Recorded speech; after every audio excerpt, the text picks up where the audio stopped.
Good afternoon. How is everyone? Well, I have the pleasure of talking with you about what's coming next in what I refer to as the new future.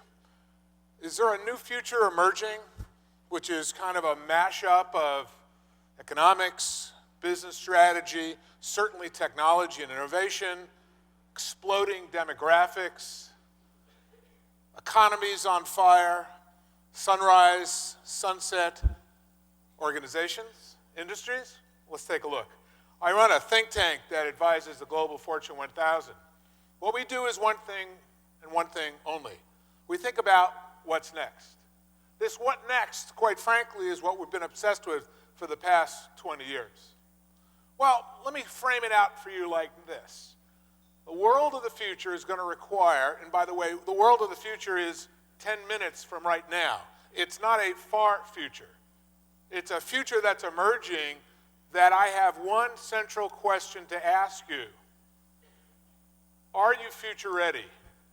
Are you learning, collaborating, interacting, and discovering what's new about this new future? Are you future ready? Are your clients future ready? And what is it going to take to get future ready? Because it may be different for you than somebody else. It may be different for your client. It may require new kinds of competencies, 3 important takeaway competencies: a new kind of agility, ability of moving very quickly, smart movement, kind of collaboration, a deep collaboration as we've never seen before, and a kind of velocity. Now, velocity is very interesting because you need a network of exchanges and engagement, and you've been hearing about that word, so I want to come back to it. A network of engagement, fierce, courageous engagement to be able to achieve success. Those are the 3 things we're going to be talking about. And the first takeaway really is to consider the challenge and answer the question, because there's not one way. Are you future ready? What is it going to take to get future ready? Well, welcome to the new future. The key feature about the new future is understanding, managing, and leveraging complexity. This complexity is going to require us to no longer just consider the silos of economics over here, demographics there, health here, energy there, finance here. It has to do with expanding our mindsets and exploring a larger context of being able to hold not just disruptive changes, but amazing opportunities to move forward, to invent new value, to monetize new innovations at a level of speed that we've never seen before. I am the new future employee.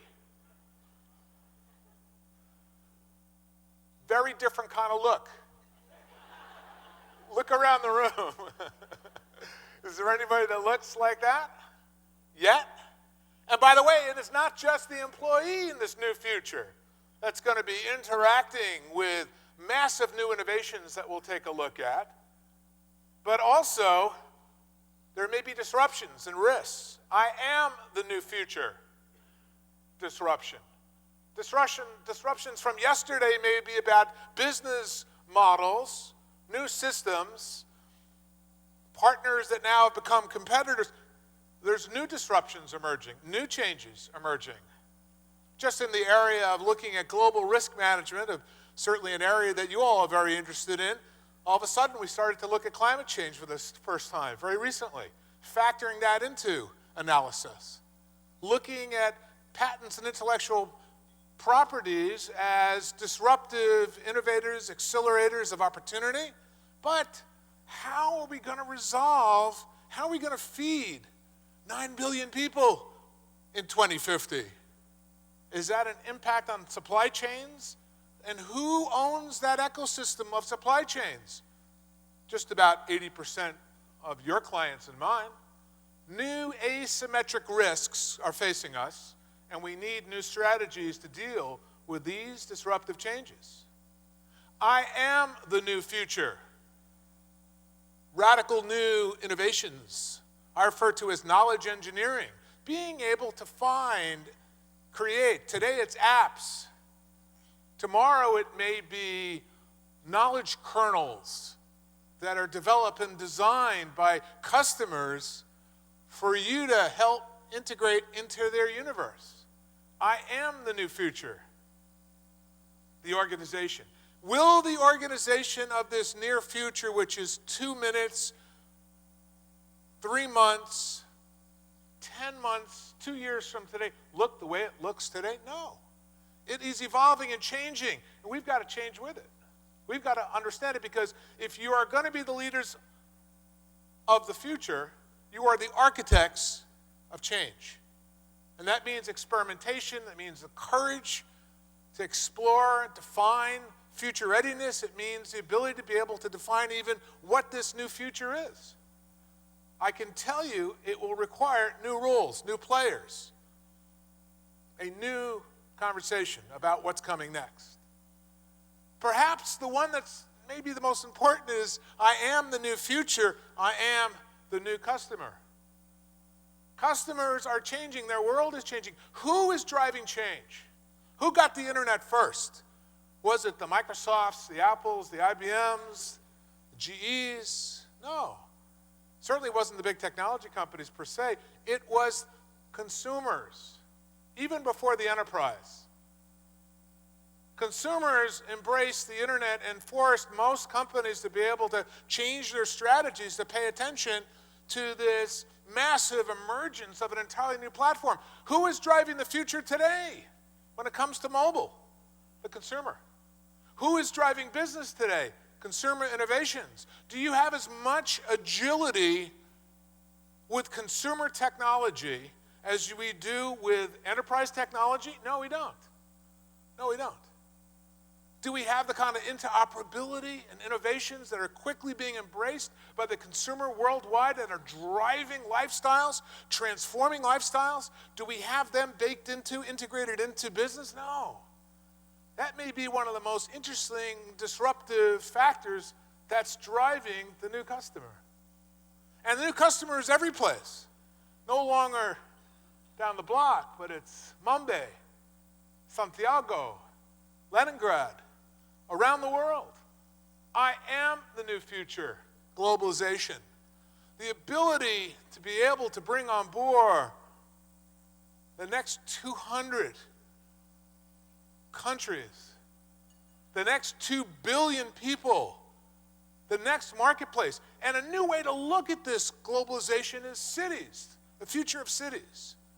If you look at cities and forget about geographies, you forget about sovereign nations, all of a sudden you realize we're in the midst of a transformation, an entirely new narrative about the future, the new future. But can we manage the complexity of this hyper-connected world? Can we manage the complexity of these challenges of fast, disruptive change? Well, I'll show you some of the changes I think are coming. I am the new future, hyper-competition. Guess what? You are in a running race for the future. The only question is, where are you in the positioning of this race?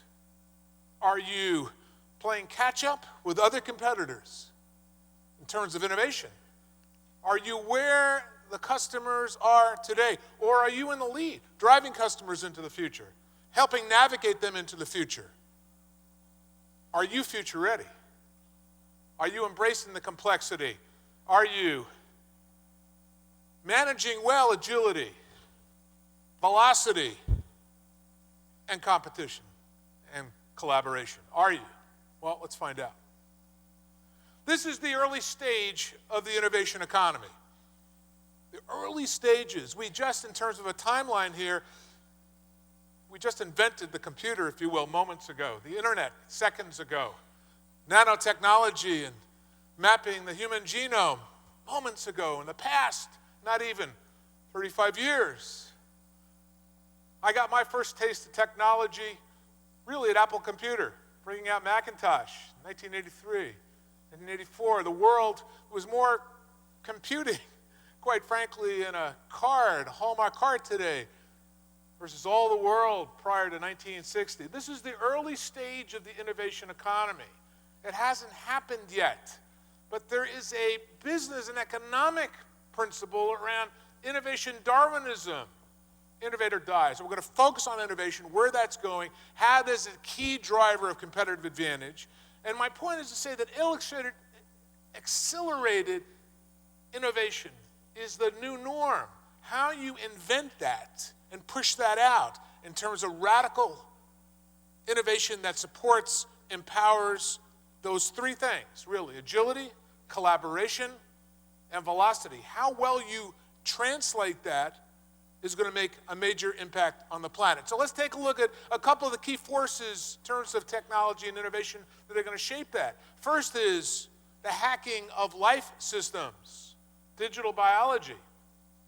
That may be the fastest growing one that's going to affect all of our life. Just a show of hands. How many folks would like to live an extra 25 years with the vitality of an 18-year-old?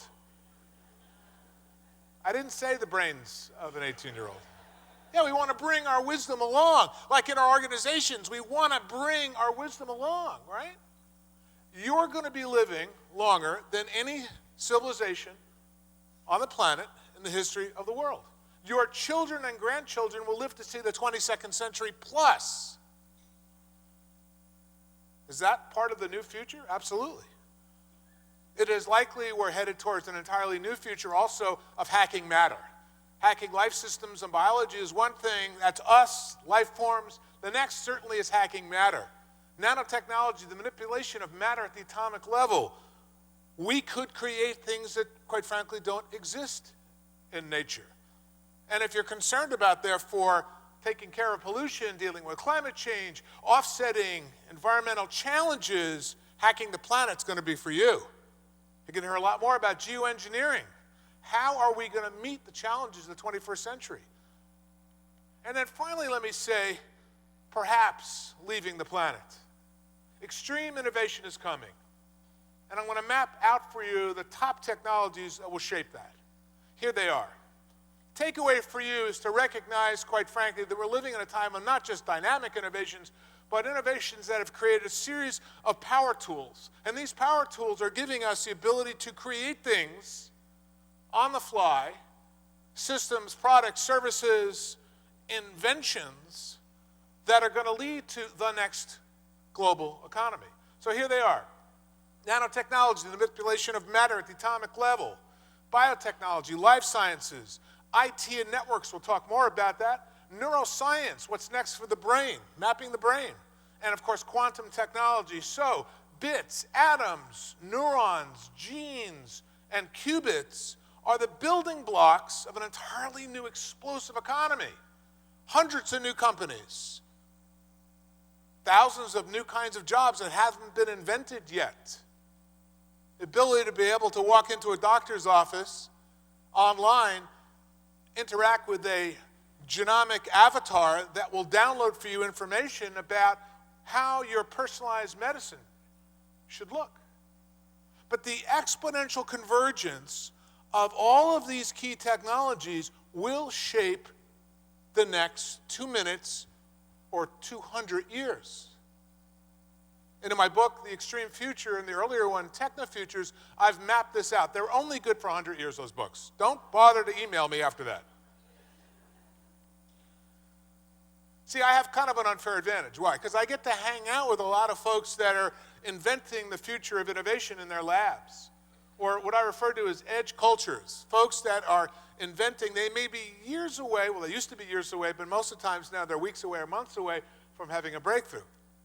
But this new future I'm talking about is driven by innovation. In the past, well, let's talk about the past 24 hours. Bitcoin, the first digital currency, was hacked.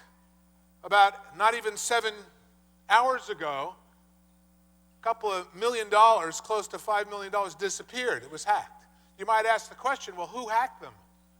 First digital currency, Bitcoin. Check it out. Very interesting. What does it mean? What are the implications? In this past year and a half, we invented the first artificial cell. The DARPA challenge, we had the first artificial intelligent car that drove itself for 100 miles. we're living at a time of dynamic, explosive, new innovations. The more you know about them, the more you can answer the question in terms of what does it mean to be future ready for you at your firm? What does it mean to be future ready for where you're going? In terms of life extension and personalized medicine, who would not want to live another 20 to 30 years? We will learn how to provide a diagnostic look in what's next. Nanotechnology will lead us into creating entirely new platforms. Here's an example of sputtering diagnostics through nanotechnology onto our body and being able to provide information that could be vital to our health and our well-being. What's next is, for instance, information that's been around that we haven't been able to figure out what it means, such as geointelligence, the ability to map. This is an example of where all the largest cardiovascular events occur. Okay, the most strokes and heart attack occur here in the dark side. What does that tell you? If you wanted to just take geoinformation, map it, put it across your organization, your clients, you could identify what the top geo risk factors are in terms of health and well-being. Interesting? Now, we could spend all day just with that geo map, but the ability to establish patterns of information to mash up geography, behavior, customers, markets is going to give us an entirely new way of looking at the future. Certainly, mobile intelligence, mobile artificial intelligence that gives us an ability to be able to do more is coming very quickly. There are over 500,000 robots. I was in a brand new auto plant outside of Pune, outside of actually Mumbai, the Tata plant, and it had about 30 humans and about 300 robots that were building the new nano car, which is a breakthrough innovation. Couldn't be done without robots. But in a project for Disney, where I was their futures and looking at what's next, they had a bold view of the future, a future that was using telerobotics. Bruce Willis was in it, and we looked at it, what was the next? And I love the poster because it captures that there's a dark side to all this innovation too, which is human perfection. What could go wrong? Is it possible to be too hyperlinked? Is it possible? Yeah. Okay. So, what do you think of the amendments? That's great, Sid. Yeah, that's brilliant. Well, have a good flight. Bye then. Agents, please. Secretary? How can I help, Marjorie? Can you arrange for myself, Ronald, and Bernard to see Swan Lake? I'll just check with their agendas. I've booked tickets for Wednesday at the Apollo. Ronald will pick you up at 7. The irony of that scenario is 90% of that technology exists today. The ability to be able to bring together databases, the ability to be able to put a front end, intelligent front end, the ability to be able to bring together these massive innovations. We are on the edge of what I refer to as the future data tsunami. You're going to hear a lot more about the big cloud computing, big data, the immersiveness. When we start to link together, Canton's general system principle of the universe is the more things can get connected, will get connected. And that's what's going to happen. Energy, entertainment, healthcare, transportation, logistics, everything will have an IP address. When everything has an IP address, what are the implications for the future? What does that mean in our ability to be able to not just stay hyper-connected, but what is the real meaning of that hyper-connectivity? How can we enable and embrace? So the 3 key features of what's next for the internet are always connected. Yes, we understand that. Always on, never turned off. But perhaps the one I'm most interested in, and I would challenge you to think with me, is always aware. Is there a possibility we're talking about a new kind of ecosystem of relationships that is always aware?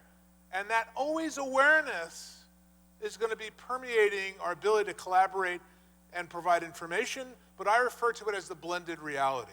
The blended reality means that I'm in a physical reality, I'm also in multiple information realities, and these realities give me the ability to be able to access a mixed media. But again, what's the purpose of that? Is it entertainment? Or are we part of also some massive evolution of technology where a co-evolution of humans and technology is leading to a new world, a new future? This aware AI, big companies certainly are thinking what's next. The digitally engineering of life forms that will be living in these worlds, or the web as an AI. Some people think that that is the next challenge Google and other companies are working on, is to create or turn the web into a thinking machine, not just one to search, but where it can understand us. So again, the question is, are you future ready? You're going to have to define that. How will you manage complexity? How will you embrace innovation, support innovations? The future-ready organizations have the following constituent parts. They manage and understand and are grappling constantly with larger, complex frameworks, complexity management. Inevitably, they get there because they see things as systems, and they look to integrate these systems, a holistic systems approach to thinking about their markets, their world, their employees, their clients, their customers. Inevitably, velocity is a key part to that. Doesn't have to be perfect, but we need to move quickly to embrace high innovation, not just okay innovation, not just same as our competition, but what is the leapfrog innovation that will help us establish and shape the future? Do you want to shape the future? Or do you just want to understand it? And inevitably, that's also going to come from deep collaboration. And in terms of, let me finalize this and just say, in terms of new future business models, you may end up with a very different kind of world. These are some examples of new models that, quite frankly, are being invented now, and some that have not been invented.